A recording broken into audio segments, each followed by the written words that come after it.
તો વિદ્યાર્થી મિત્રો, સંભાવનાની અંદર પૂરક ઘટના એટલે શું? તો કે કોઈ ઘટના ઈ બાર મતલબ કે જે ઘટના ઈ નહીં રજૂ કરે તેને ઘટના ઈ ની શું કહેવામાં આવે છે? પૂરક ઘટના. સિમ્પલ વર્ડ્સ ની અંદર કહું તો જે ઘટના રજૂ જ નથી થઈ તમે એની સંભાવના મેળવો તો એને શું કહેવામાં આવે? પૂરક ઘટના.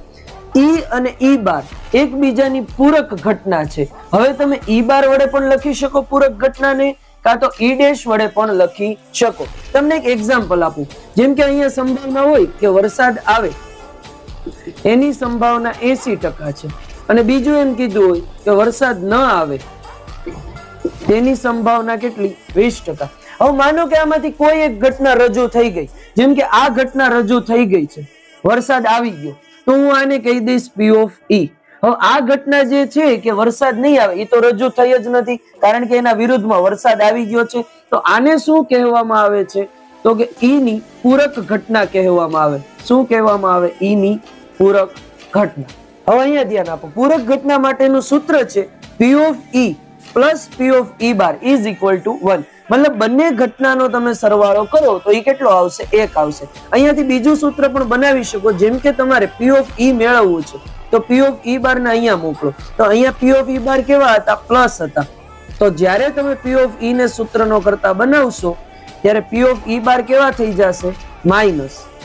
સેમ ટુ સેમ બીજું સૂત્ર પણ બની શકે. તમે P of E ને આ બાજુ મોકલો અને P of E બાર ને શું કરો? સૂત્રનો કરતા બનાવો. તો આ પ્લસ હતું, આ બાજુ આવશે તો કેવું થઈ જશે? માઇનસ. તો તમારે એક સૂત્ર યાદ રાખવાનું છે જેની મદદથી આ બંને સૂત્રો બનશે.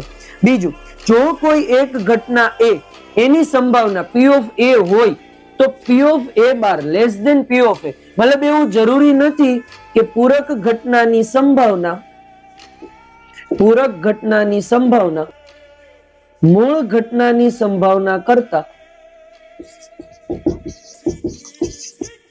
ઓછી હોય. હવે એવું જરૂરી નથી કે હરેક વખતે પૂરક ઘટનાની સંભાવના જે ઘટના રજૂ થઈ ગઈ છે એના કરતા ઓછી જ હોય, વધુ પણ હોઈ શકે. એટલા માટે જ અહીંયા લખ્યું છે કે બંનેમાંથી કોઈ પણ ઘટના નાની કાં તો મોટી હોઈ શકે છે.